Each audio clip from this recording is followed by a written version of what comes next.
எல்லோருக்கும் வணக்கம்.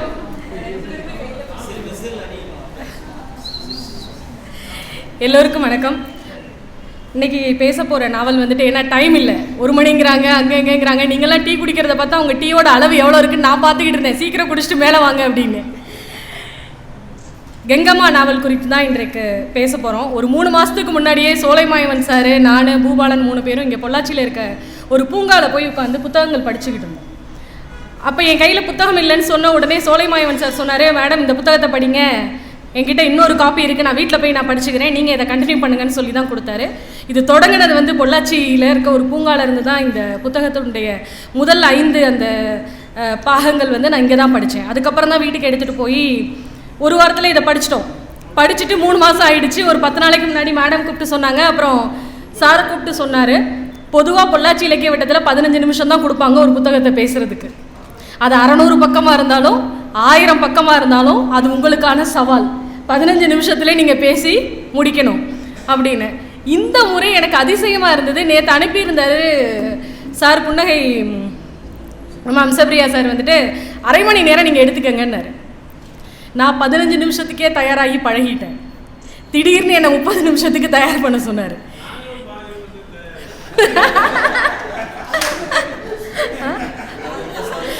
நான் ஊருக்கு போயிட்டு நேற்று வந்து இரவு என்னடா 30 நிமிஷம் போட்டாங்க, நம்ம 15 நிமிஷத்துக்கு எதெல்லாம் பேசலான்னு யோசிச்சு வச்சுருந்தோம், 30 நிமிஷம் போட்டாங்களேன்னு திரும்ப இரவோடு இரவாக உட்காந்து இந்த 200 பக்கத்தையும் மறுவாசிப்பு செஞ்சு அதுக்கான 1/2 மணி நேரத்துக்கு தயாராகி இங்கே வந்தால் இப்போ இங்கே உட்காந்துக்கிட்டு சொல்கிறாரு 15 நிமிஷம் அப்படிங்கிற.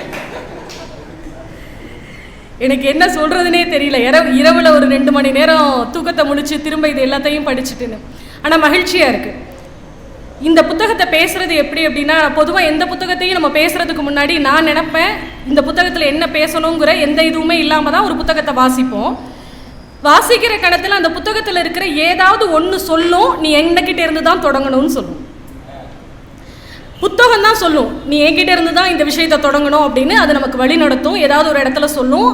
ஒரு புத்தகம் ஒரு விஷயத்தை மேலோங்கி வைக்கும். ஸோ நம்ம அதிலேருந்து எடுத்து பேசலான்ற ஒரு நம்பிக்கை நமக்கு எப்போவுமே இருக்கும். சில புத்தகங்கள் அதற்கு கொஞ்சம் சவாலாக இருக்கும். ஒரு 4-5 விஷயங்களை நமக்கு பேசும், எதை வச்சு எதை முன்னிலைப்படுத்துறதுங்கிறதுக்கான.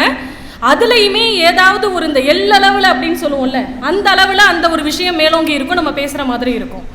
எனக்கு இந்த புத்தகத்தில் எப்படி தோணுச்சுன்னா, உண்மையாக சொல்லணும்னா எங்கேருந்து தொடங்குறதுன்னே எனக்கு தெரியல. நிறைய கூறுகள், நிறைய விஷயங்கள், நிறைய மனிதர்கள், ஒவ்வொருத்தருக்கு பின்னாடியும் ஒரு வாழ்க்கை. இந்த கெங்கம்மாங்கிற தலைப்பு வந்து எனக்கு பொது தலைப்பாக தான் பட்டுச்சு. இது சொல்லக்கூடிய விஷயங்கள் உள்ளுக்குள்ளே பார்த்தீங்கன்னா, இதில் பேசக்கூடிய மனிதர்கள் எனக்கு தோணுது. இதில் வந்து மல்லிகாங்கிற பெண்ணுக்கும் முனியாண்டிங்கிற ஒருத்தருக்குமான காதல் ஒன்று இருக்குது. அந்த மல்லிகாங்கிற பெண்ணுக்கு உள்ள நம்ம யோசிச்சு பார்த்தோன்னா அது ஒரு தனி கதை. அதை மட்டுமே நம்ம ஒரு 15லேருந்து 30 நிமிடங்கள் பேசிட முடியும், அந்த மாதிரி விஷயங்கள். அடுத்து கம்யூனிசம் பேசுது. இந்த கம்யூனிசம் பேசும்போது நம்ம யோசிக்கக்கூடிய விஷயங்கள் எவ்வளவு இருக்குது. இவர் தேனி சீருடையன் வந்து நிறங்களின் உலகத்தில் எழுதியிருப்பார், எனக்கு ஏன் கம்யூனிசம் பிடிக்க ஆரம்பிச்சது, ஏன் அதன் மீது நம்பிக்கை வர ஆரம்பிச்சதுன்னு. கீழே வெண்மணி படுகொலை பற்றி தெரிய வந்த போது தான் எனக்கு அவர்கள் மீது பெரிய நம்பிக்கையே வந்ததுன்னு அந்த இடத்துல வாசிக்கிறது.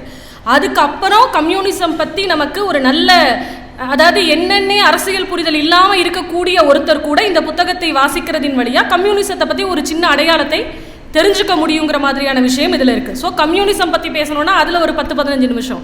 இப்படி கெங்கம்மா பற்றி பேசுனீங்கன்னா எப்படி சொல்கிறது, இன்னொரு 1 மணி நேரத்துக்கு இந்த நாவல் அவங்க யார் கூட எல்லாம் இணைகிறாங்கன்னா ஒவ்வொருத்தரை பற்றியும் பேசுவதற்கான விஷயங்கள் இதில் நிறைய இருக்குது. ஆனால் இவர்கள் மொத்தமாக சொல்கிறது என்னென்னா, தொம்பர் இன மக்களுக்காக பன்றிகளை வளர்க்கக்கூடிய அந்த இன மக்களை பற்றிய, அதில் இருக்கக்கூடிய ஒரு பெண், அவளுக்கு சராசரியாக வாழணும்னு நினைக்கிற ஒரு பெண். நான் போன தடவை ஆதவன் தீட்சண்யா சாரோட படைப்புலகத்தில் பேசும்போது ஒரு வார்த்தை சொன்னேன், எல்லோரும் வாழணும்னு தான் வர்றோம், நம்மளை பார்த்து யாரோ ஒருத்தன் வாழ்ந்து தொலைன்னு சொல்கிறான், சரி நான் வாழ்ந்து தொலைக்கிறேன்னு சொல்கிறேன். இந்த 3 புள்ளியுமாக வாழ்க்கை நம்மளை இழுத்தடிக்குதில்ல, அப்படி வாழணும்னு பிறக்கிற ஒரு குழந்தை தான் அந்த கெங்கம்மாங்கிற பொண்ணு.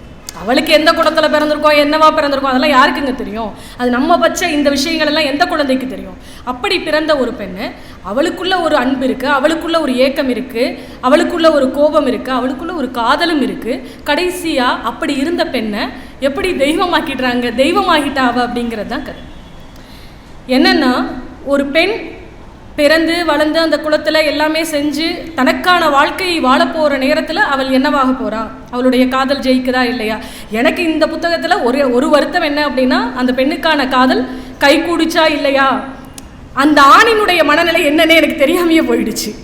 அந்த பெண் ஒருத்தரை விரும்புகிறா, அவன் அந்த அந்த அந்த அந்த அந்த கேரக்டர் இந்த பொண்ணை விரும்பினாங்களா இல்லையாங்கிற ஒரு சின்ன எதிர்பார்ப்பு இருந்தது. இது என்னுடைய இதில் தனிப்பட்ட முறையில் எல்லா பெண்ணுக்குமான ஒரு ஆசையாக அந்த விஷயத்தை சொல்கிறேன். ஆனால் பேசக்கூடிய விஷயங்கிறது இந்த புத்தகம் வேறு வேறு விஷயங்களை பேசுது. கெங்கம்மா செல்லப்பாண்டியன் அப்படின்ற அக்கா தம்பி கதை சென்னையிலிருந்து தொடங்கி தேனிக்கு பயணிக்குது, திரும்ப சென்னையிலேயே முடியுது. சென்னையில் வந்து ஒரு பெரிய ஹோட்டல் நிர்வாகியாக இருக்கக்கூடிய ஒரு உணவகத்தை வச்சு நடத்தக்கூடிய செல்லப்பாண்டியன்கிற அந்த கதாபாத்திரம் தன்னுடைய அந்த கெங்கம்மாங்கிற அக்காவினுடைய படத்தின் முன்னால் நின்று நினைவை பின்னோக்கி செலுத்துகின்ற இடம் இருக்குல்ல, அது அப்படியே நம்மளை தேனிக்கு கூட்டிகிட்டு போகுது. அங்கேருந்து திரும்ப அந்த புகைப்படத்து முன்னாடியே வந்து கதறி அழுவதாக இது முடியுது. ஒரே ஒரு ஃப்ளாஷ்பேக் தான், இவர் மட்டும் பின்னாடி போயிட்டு முழுக்க நமக்கு சொல்வதாக இருக்கிறது. ஆனால் பேசக்கூடிய விஷயம்னு பார்த்தீங்கன்னா, பன்றிகள் வளர்க்கக்கூடிய மக்கள் சந்திக்கக்கூடிய பிரச்சனை. இது எங்கள் ஊரில் இங்கே நான் பன்றிகளை அதிகமாக பார்த்ததில்லை. புதுக்கோட்டை மாவட்டத்தில் ஆலங்குடி பகுதிகள் எல்லாம் பன்றிகள் அதிகமாக இருக்கும். அதை வளர்ப்பாங்க, அது எனக்கு தெரியாது உண்மையாலுமே. இந்த புத்தகம் படிக்கிற வரைக்கும் அந்த மக்களுக்கு இப்படி தான் பேர், இது இவர்களுடைய வாழ்வியல் என்னங்கிறதெல்லாம் தெரியலை. அந்த புரிதல் இல்லாத வயசில் நம்ம இங்கே வேற ஒரு ஊருக்கு நகர்ந்த பிறகு அவர்களுடைய வாழ்க்கை என்னவானதுங்கிற எந்த ஒரு இதுவுமே எனக்கு இல்லை. இதை படிக்கும்போது தான் எனக்கு அந்த மக்களுடைய முகங்கள், அந்த சூழல் எல்லாமே எனக்கு இது ஞாபகம் வந்தது. அந்த அம்மாவும் அப்பாவுக்கும், அந்த கெங்கம்மாவுடைய அம்மாவுக்கும் அப்பாவுக்குமான அவர்கள் எப்படி வந்து செத்து போகிறாங்கங்கிற இடத்துல இருந்து, அதான் சொல்கிறேன்ல, ஒரு கதைன்னு நீங்கள் தொட்டிங்கன்னா அது 10 கதைகளை நமக்கு சொல்லும். இந்த மக்கள் கும்பிடக்கூடிய அந்த வாராகி அம்மன் இருக்குல்ல, வாராகி அம்மனுக்கும் வீரசிங்கம்மாள்ங்கிற ஒரு குலதெய்வம் இருக்குது. அந்த பெண் எப்படி வந்து குலதெய்வமானால்னு ஒரு கதை இருக்குது. எப்படி தெய்வமாகறாங்கிறப்போ தன்னுடைய கற்பை காப்பாற்றி கொள்ள முடியாத சூழ்நிலையில், தன்னால் வாழ முடியாதுங்கிற இடத்துல ஒரு பெண் ஏதோ ஒரு நிர்பந்தத்தின் பொருட்டு தற்கொலை பண்ணிக்கிறாள்ல, அவளை அந்த குலம் தெய்வமாக்கிடுது. எனக்கு என்னன்னா, மனுஷனாக பிறந்து மனுஷனாக வாழ்ந்து இயல்பான ஆசைகளோடு இருந்து எல்லாவற்றையும் அனுபவித்துட்டு வாழணும்னு நினைக்கிற ஒரு பெண்ணை தெய்வமாகிறதுங்கிறது நல்ல விஷயமா எனக்கு படலைங்க. அது மனதளவில் ரொம்ப வருத்தமாக தான் எனக்கு இருக்குது. தெய்வமாக்குறதா நம்ம வேலை. மனுஷனாக ஒருத்தன் பிறந்திருக்கான், அவன் மனுஷனாகவே வாழணுங்கிறது தானே நம்மளுடைய இதாக இருக்கணும். எனக்கு கெங்கம்மாளுடைய கதாபாத்திரமும் அப்படி தான். அவள் மனுஷனாக பிறந்து மனுஷியாக பிறந்து அவளுக்கான ஆசைகளோட அப்படியானதாகவே ஏன் இந்த உலகம் வாழ அனுமதிப்பதில்லை அப்படிங்கிற ஒரு மிகப்பெரிய கேள்விக்குரிய இந்த நாவல் நமக்கு சொல்லுது. 5 ஆண்களோட பிறந்த ஒரு பெண், இவர்களுக்கான குலதெய்வமாக வாராகி அம்மனையும் வீரசிங்கம்மாளையும் சொல்லும்போது, இவர்களுடைய குலதெய்வமான அந்த வீரசிங்கம்மாள்ங்கிற பெண்ணு 5 பசங்களுக்கு அப்புறம் பிறந்த ஒரு பெண்ணு பெரிய பொண்ணாகிட்டா அந்த ஊரில் இருக்க ஜமீன்தாருக்கு அன்று இரவே போயிடணும் அப்படிங்கிற அந்த முறையிலிருந்து தன் தங்கையை எப்படியாவது காப்பாற்றிடணும்னு காப்பாற்றி எல்லாவற்றிலிருந்தும் கொண்டு வரும்போது அந்த கடைசி கட்டத்தில் மாட்டிக்கிறப்போ ஒரு பன்றி வந்து எப்படி அந்த பெண்ணை காப்பாத்துச்சு. அந்த பன்றி தான் எங்களுடைய வாராகி அம்மனாக நாங்கள் கும்பிடுறதும், அதிலிருந்து தப்பிக்கிறதுக்கு வழியே இல்லாமல் நெருப்பு மூட்டி செத்து போன பெண்ணை எங்களுடைய குலதெய்வமாக மாற்றினதுன்னு வீரசிங்கம்மாள் என்கின்ற அந்த குலதெய்வத்துக்கு ஒரு கதையை இந்த புத்தகத்தில் அவங்க சொல்கிறாங்க. சரி, அவள் தான் சாமியாயிட்டா, கெங்கம்மாவாவது வாழணும்ல, அவளையும் சாமியாக்க வைக்கிறதுக்கு தான் இந்த சமூகம், மேலாதிக்க சமூகம் வந்து முயற்சி பண்ணுது அப்படிங்கிறது இன்னும் இதில் எப்படி சொல்கிறது, சோகத்துலேயும் சோகமான விஷயமாக தான் எனக்கு பட்டுச்சு.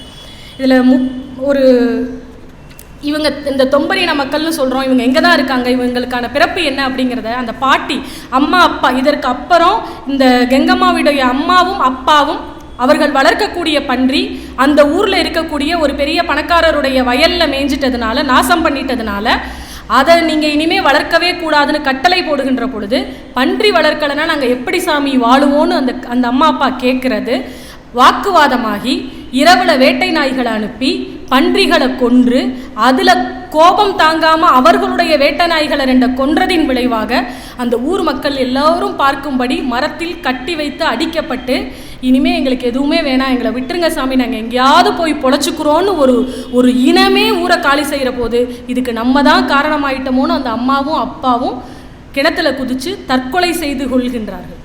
இவர்களுக்கு பிறக்கின்ற பிள்ளைகளாக கெங்கம்மாவும் அந்த செல்லப்பாண்டியன் கதாபாத்திரமும் இருக்குது. எங்கேயுமே வாழ முடியாமல் துரத்தப்படுகின்ற இடம். அப்போ இவர்களுக்கு எதுதான் நிலம்னு ஒரு கேள்வி வருதில்ல.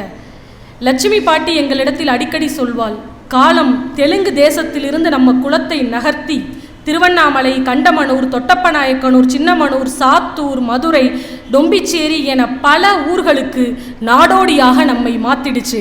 இவ்வளவு பெரிய பிரபஞ்சத்தில் இந்த ஒரு துண்டு நிலத்தில் இப்போது இருக்கிறோம். நாளை எங்கோ என்பால் அவள் சொற்கள் எப்போதும் அர்த்தம் மிகுந்தவையாக இருந்தன.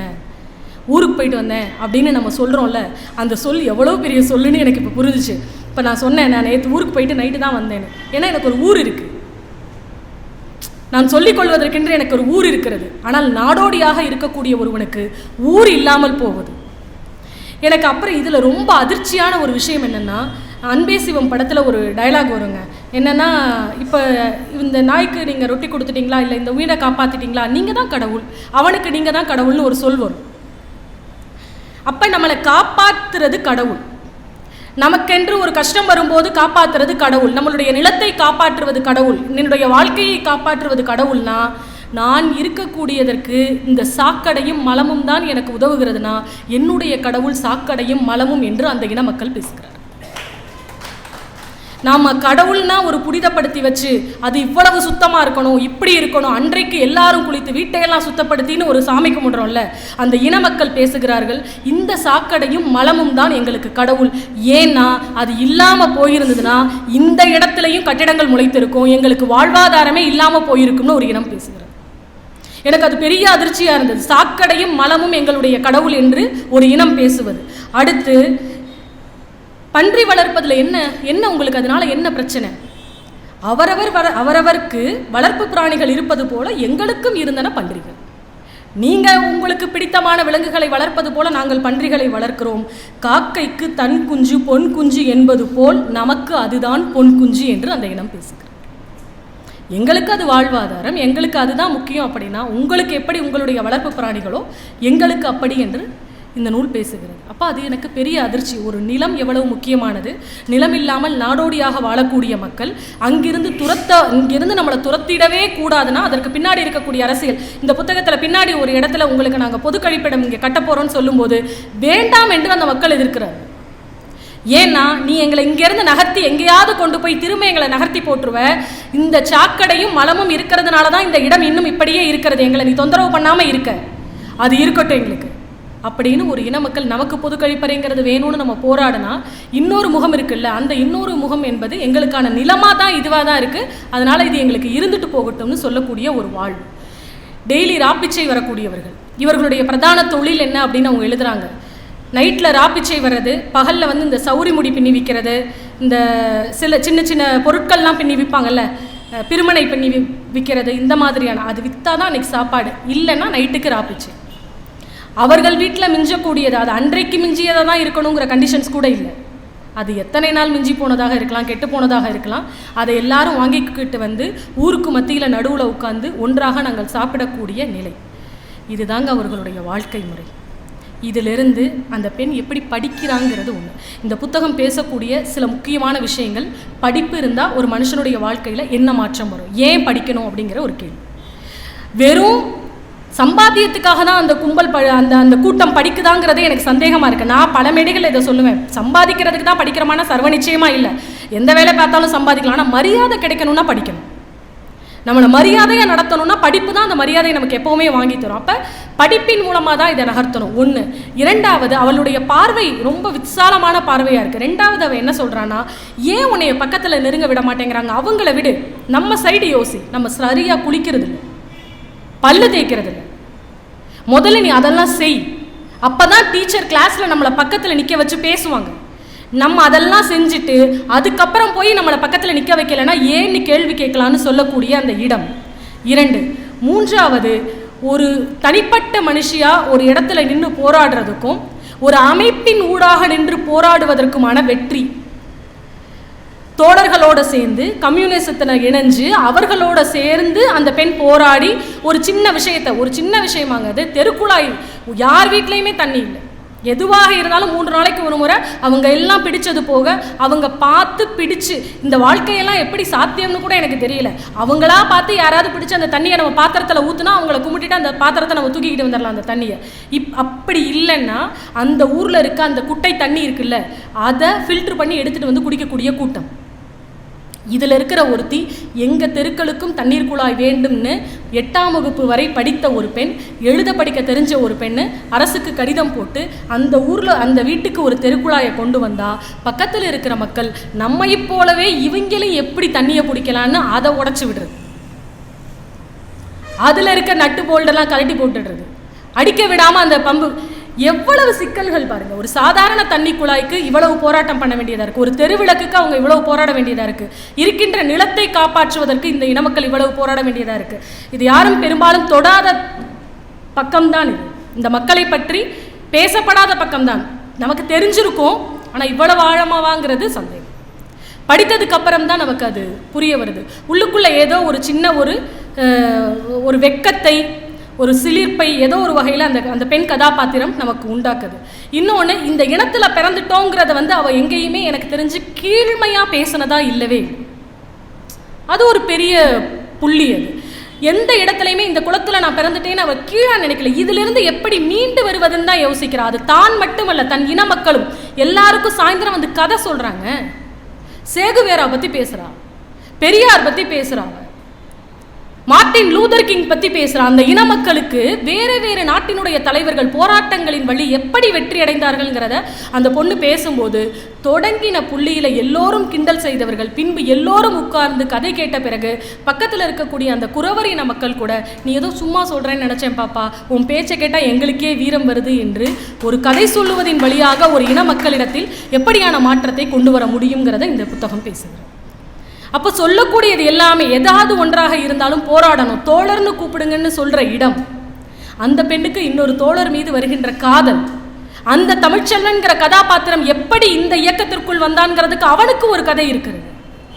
அவனுடைய அக்காவை ஒருத்த விரும்பி ஏமாத்திட்டு அவன் ஒரு பெரிய மில் ஓனராக இருந்துட்டு இந்த பொண்ணு யாருன்னே எனக்கு தெரியாதுன்னு சொன்ன கணத்தில் அவ்வளவு அடிகளுக்கு உதைகளுக்கு அப்பா வாங்கின பிறகு என்ன செய்யறதுன்னு தெரியாமல் அந்த பெண் தற்கொலை செஞ்சுட்டாங்க. எனக்கு எப்படி கேள்வி கேட்கறதுன்னு தெரியல, தனி மனிதன் நான் போராட முடியாதுன்னு தோணுச்சு, நான் இயக்கத்தில் சேர்ந்துட்டேன் சின்ன வயசுலேன்னு சொல்கிறேன். அப்போது இயக்கமாக சேர்ந்தால் எந்த ஒன்றை நோக்கியும் நாம் சரியான ஒன்றை நோக்கி நடைபோட முடியும், அதில் வெற்றி காண முடியும் என்கின்ற ஒரு நம்பிக்கையை இந்த புத்தகம் விதைப்பதாக. அப்புறம் ஒரு காதல். இதில் பாலகுருசாமின்னு ஒரு கதாபாத்திரம் இருக்குது. நான் அங்கே சொல்கிறேன் பாருங்கள். பாலகுருசாமின்னு ஒரு கதாபாத்திரம் இருக்குது. 2 பெண்கள், தேன்மொழின்னு ஒரு பெண்ணு, அப்புறம் அவருக்கு மல்லிகான்னு ஒரு பெண்ணு. ஒருத்தனுக்கு கல்யாணம் பண்ணி வைக்கிறாங்க. அவன் பணக்காரங்கிற ஒரே ஒரு தகுதி தான் அது எனக்கு இந்த சினிமா இதில் பார்த்தா தோணும், விளம்பரங்களில் பார்த்தா தோணும். ரொம்ப வளவளப்பான ஷேவிங் மிஷினுக்கெல்லாம் ஆடு போடுவாங்க. போட்டுட்டு உடனே அடுத்த செகண்ட் திரும்பி பார்க்காம போன பொண்ணு இவன் ஷேவ் பண்ணோடனே அவன் கண்ணத்தை தடவி அவன் மேலே காதல் வந்துட்ட மாதிரி ஒன்று போடுவானுங்க. ஏன்டா கண்ணை வளவளப்பாக இருந்துட்டா போதுமாடா ஒரு பெண்ணுக்கு ஒரு ஆண் மீது காதல் வர்றதுக்கு? இதை விட அபத்தம் எதுவுமே இல்லைன்னு நமக்கு தோணும்ல. அந்த மாதிரி அவன் பணக்காரனாக இருந்தால் மட்டுமே போதும், தான் பொண்ணை கட்டி கொடுத்துடலான்னு நினைக்கிற ஒரு அப்பா.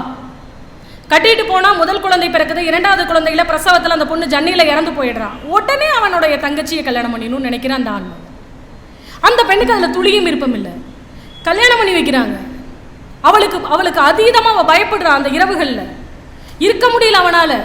அந்த கணவனோட கத்துறா, அலறா. எல்லாரும் சேர்ந்து அந்த குழந்தை செத்து போனாலும் போயிடணும், அந்த பொண்ணை வீட்டுக்கு கூட்டிகிட்டு வந்துடுறாங்க. மல்லிகாங்கிற கதாபாத்திரம் அந்த ஊரில் இருக்க வேறொரு இனத்தை சேர்ந்த முனியாண்டிங்கிற பையனுக்கு அவளுக்கு காதல் இருக்குது.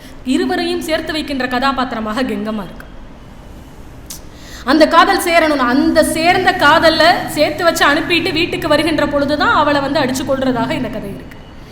அப்போது ஒரு எல்லாவற்றிலும் எங்கே தொட்டிங்கனாலும், என்னை கேட்டிங்கன்னா மல்லிகாங்கிற பெண்ணுக்குள்ளே இருக்கக்கூடிய ஒரு விஷயம் இருக்குல்ல, அது ரொம்ப ஆழமான. எனக்கு அந்த பொண்ணுடைய மனநிலை ரொம்ப கஷ்டமாக இருந்தது. ஏன்பா நீ ஏன் கணவனோட சேர்றதுக்கு பயப்படுறேன்னு அவளை கூப்பிட்டு கேட்குறப்ப அவள் சொல்கிறா, கல்யாணத்துக்கு முன்னாடியே எங்கள் மாமா என்னை கல்யாணம் பண்ணுறதுக்கு முன்னாடியே எங்கள் மாமா அக்கா இல்லாமல் இன்னொரு பெண்ணோட இருந்ததை நான் பார்த்தேன். நீ யாருக்கிட்டையாவது சொன்னீன்னா இது பண்ணினா உன் இடுப்பெலும்பை உடச்சிருவேன்னு சொன்னார். என்னை அவருக்கே கல்யாணம் பண்ணி வச்சுட்டாங்க. இது எனக்கு மனதளவில் பெரிய பயமாகவே இருந்ததுன்னு அந்த பெண் சொல்லக்கூடிய இடம். அப்போது எவ்வளவு உளவியலை பேசக்கூடிய ஒன்றாக இது இருக்குது அப்படின்னு. இன்னொன்று இதில்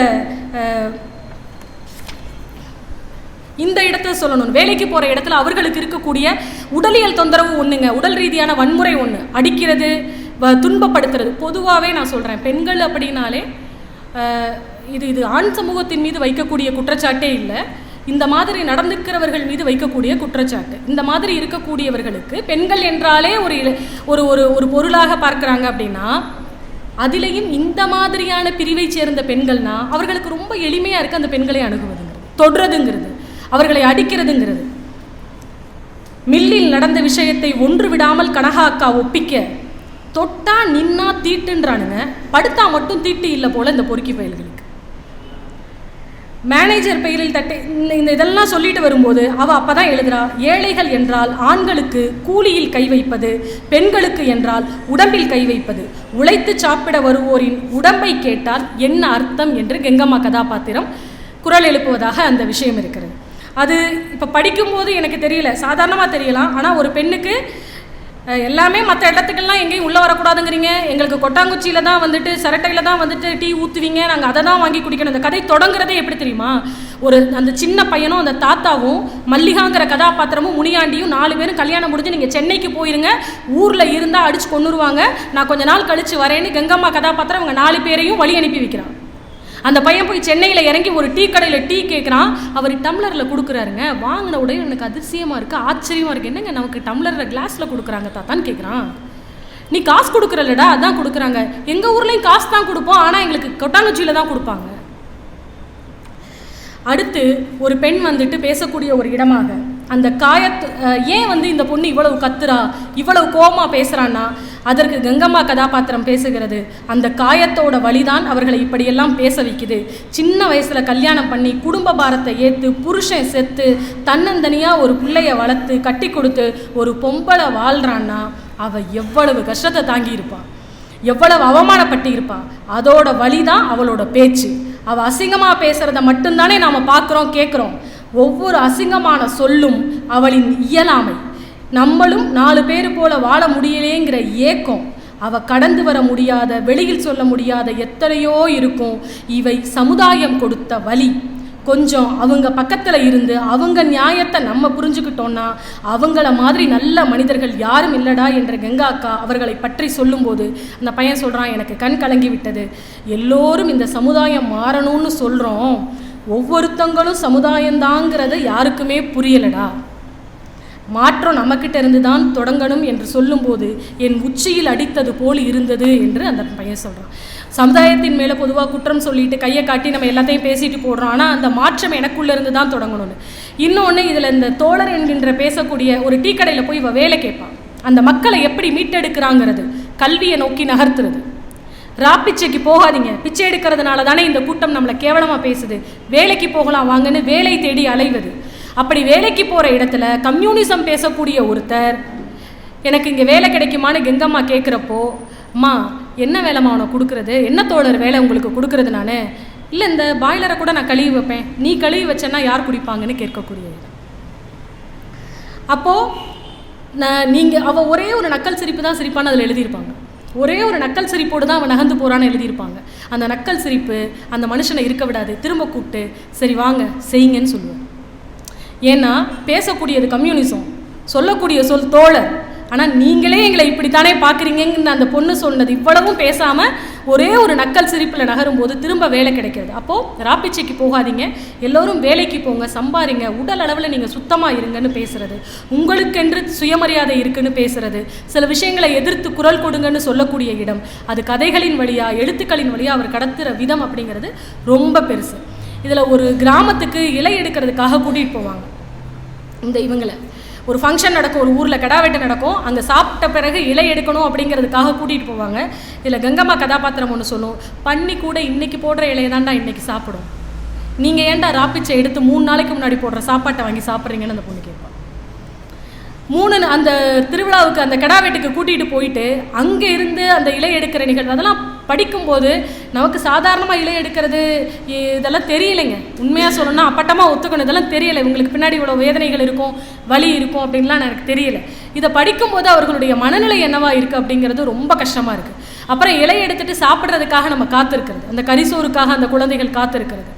இதெல்லாம் முடிஞ்சு இந்த செல்லப்பாண்டியன்கிற கதாபாத்திரம் தன்னுடைய அக்காவை நினைத்து அவள் எப்படி ஒவ்வொரு இந்த கதையில் இன்னொன்று என்னென்னா, இந்த நட்சத்திர ஜன்னலில் வானமெட்டி பார்க்குதுன்னு ஒரே பாட்டில் பணக்காராகிற விஷயம்லாம் அதில் இல்லை. அந்த மாதிரிலாம் ஓவர் நைட்டில் ஒபாமா ஆகிற கதையெல்லாம் இதில் இல்லை. கொஞ்சம் கொஞ்சமாக அதை நகர்த்துறாங்க. அது ஒரு பெரிய விஷயந்தான். ஏன்னா நம்பாத மாதிரி இல்லை, நம்ப முடியாத மாதிரி எதுவும் இல்லை. இதில் அவள் கொஞ்சம் கொஞ்சமாக எங்கெங்கே என்னென்ன அனுபவிக்கிறா, எப்படி கொஞ்சம் கொஞ்சமாக நகர்றா அப்படிங்கிறத அணுவா 200 பக்கத்துக்குள்ளே எவ்வளவு அழகாக சொல்ல முடியுமோ அவ்வளவு நேர்த்தியாக அவ்வளவு அழகாக இதில் சொல்லியிருக்கக்கூடிய இடம் வந்து ரொம்ப அழகானது. கடைசியில் வந்து இதில் என்னென்னா, நெசவாளர்களுக்கும் அந்த தொழிலாளர்களுக்குமான ஊதிய பிரச்சனை வருகின்ற பொழுது அவள் ஒரு கடிதம் எழுதுகிறாள், ஒரு பத்திரிகைக்கு ஒரு கடிதம் எழுதுகிறா. அந்த பிரச்சனையை குறித்து ஒரு பெண் எழுதுகிறா. அது போய் சேர்ந்து பத்திரிகையில் பிரசுரமானதுக்கு அப்புறம் ஒரு கூட்டமாக உட்காந்து படிங்க அப்படின்னு சொல்லும்போது அந்த இடத்துல வந்து இன்னொரு தடவை படின்னு அந்த கூட்டம் சொல்லுது. கங்கா எழுதின இதுவா வெளியில் வந்திருக்கு, கட்டுரையாக வந்திருக்கு, இன்னொரு தடவை படின்னு சொல்கிறது அங்கீகாரத்தையே வாழ்க்கையில் பார்க்காத ஒரு கூட்டம். ஒரு பத்திரிகையில் ஒரு கட்டுரை வெளியானதும் எப்படி அதை வந்து இன்னொரு தடவை படின்னு சொல்கின்ற அந்த இடமெல்லாம் நமக்கு ரொம்ப மனதளவில் கஷ்டமான ஒரு இடமாகவும் நம்பிக்கை தரக்கூடிய புத்தகமாகவுமே மொத்தத்தில் இது எனக்கு இருக்குது. அப்புறம் இதில் இன்னும் சில விஷயங்கள் சொல்லணும் அப்படின்னா, ஒரு இடத்துல அவங்க பாட்டி, அது வரைக்கும் அவங்களுக்கு பாட்டியோட துணையிலேயே வளர்ந்தவ, பாட்டி செத்து போன பிறகு அழக்கூடிய அந்த இடம், ஊருக்குள்ளே தூக்கிட்டு போக முடியாது, எல்லா பிரச்சனையுமே இருக்குங்க. சுடுகாடு பிரச்சனை இருக்குது. நீங்கள் அதுதான் சொல்கிறேன்ல, இதில் எங்கே தொடங்கி எங்கே முடிக்கிறதுனே எனக்கு இந்த கதையாக சொல்ல தெரியல. சில படம் ரொம்ப நல்லா ஹிட் ஆகும், நம்ம கதை சொல்ல தெரியாதுல்ல, அந்த மாதிரி தான். எங்கேருந்து எங்கே சொல்லி முடிக்கிறதுனே எனக்கு தெரியல. பாட்டி செத்து போயிட்டா, கம்யூனிசம் பேசக்கூடிய பொண்ணு தான், தோழர்னு சொல்லக்கூடிய பெண் தான், உடன் தோழர்கள் இருக்கிறார்கள், எல்லாருமே சேர்ந்து வாங்க இந்த வழியாக போனால், ஐயோ இந்த வழியாக தூக்கிட்டு போக முடியாது, பிரச்சனை பண்ணுவாங்க. இல்லை நாங்கள்லாம் இருக்கோம், வாங்க, வேணாம், எங்கள் பாட்டி வந்து நிம்மதியாக போய் நாங்கள் அவங்கள அடக்கம் பண்ணணும், எந்த தொந்தரவுகளும் வேணான்னு எல்லாத்தையும் ஒதுக்கி வச்சுட்டு கடைசியில் அதே சேரும் சகதியும் மலமும் கலந்த இடத்துல இறங்கி நடந்து அந்த பாட்டியை அடக்கம் செஞ்சுட்டு, என்ன எந்த சடங்குமே செய்யலை, இருக்கிறவனுக்கு தாண்டா சடங்கு, இல்லாதவனுக்கு எதுடா சடங்குன்னு பேசக்கூடிய வந்து அடக்கம் பண்ணிட்டு வந்துட்டு அவள் அழுகக்கூடிய அழுகை. அப்புறம் அவளுக்குள்ள ஒரு காதல் வருகின்ற பொழுது அந்த காதலை சொல்லாமலேயே அவள் செத்து போவது, அந்த உணர்வு அவனுக்கு இருந்துச்சாங்கிற ஒரு எண்ணம். இப்படி மொத்தத்தில் கெங்கம்மாங்கிறது ஒரு சாதாரண பேராக எனக்கு தெரியலை. ஒரு முழுக்க ஒரு இன மக்களினுடைய வருத்தத்தை, ஒரு பெண்ணினுடைய வருத்தத்தை, அந்த ஒரு பெண் அப்படிங்கிற கதாபாத்திரம் ஒரு குறிப்பிட்ட இனத்தினால பிறந்ததுக்கான ஏற்படக்கூடிய வலியை, அதிலிருந்து எப்படி மீண்டு வந்துட முடியும். எங்கேயுமே இன்னொன்று எனக்கு தெரிஞ்சு பாட்டி இறந்து போன இடத்தை தவிர இந்த பெண் கதாபாத்திரம் அழுகவே இல்லை வேற எங்கேயுமே. காலங்காலமாக பெண்ணுன்னா பொது புத்தியில் அழுவா, உணர்ச்சி வசப்பட செய்வான்னு எழுதி இருக்கிறதுல இந்த நாவலில் அது மிக முக்கியமானதாக நான் பார்த்தேன். பாட்டி இறந்த இடத்தை தவிர வேற எந்த சூழல்லையும் அவள் அழுகவே இல்லை. அப்படி அழுகாமலேயே வாழ்க்கையினுடைய போராட்டத்தில் முழுக்க வெற்றி கண்டுட்டு, அப்படி தான் நான் நினைக்கிறேன். ஏன்னா அந்த தம்பி வந்து அதுக்கு அடுத்த நிலைமைக்கு வந்து அவர்கள் வீட்டு குழந்தைகள் படிப்பதாக ஒரு நல்ல முடிவில் தான் இந்த கதை முடியுது. அதனால் மிக எல்லோரும் வாங்கி அவசியம் படி. ஒரு நம்மோடு வாழ்ந்த இருக்கின்ற இப்போ எங்கே இருக்காங்கன்னு கூட எனக்கு தெரியலை. அவர்கள் அந்த பாட்டி சொன்னது மாதிரி தான், நாளை எங்கோ அப்படின்னு. இப்போ அந்த பாட்டிகளும் அந்த குழந்தைகளும் எங்கே இருக்கிறார்கள்னு நமக்கு தெரியலை. அவர்களுடைய வாழ்க்கையை தெரிந்து கொள்ள வேண்டும் என்றாலும் இந்த புத்தகத்தை வாங்கி நாம் படிக்க வேண்டும். நன்றி, வணக்கம்.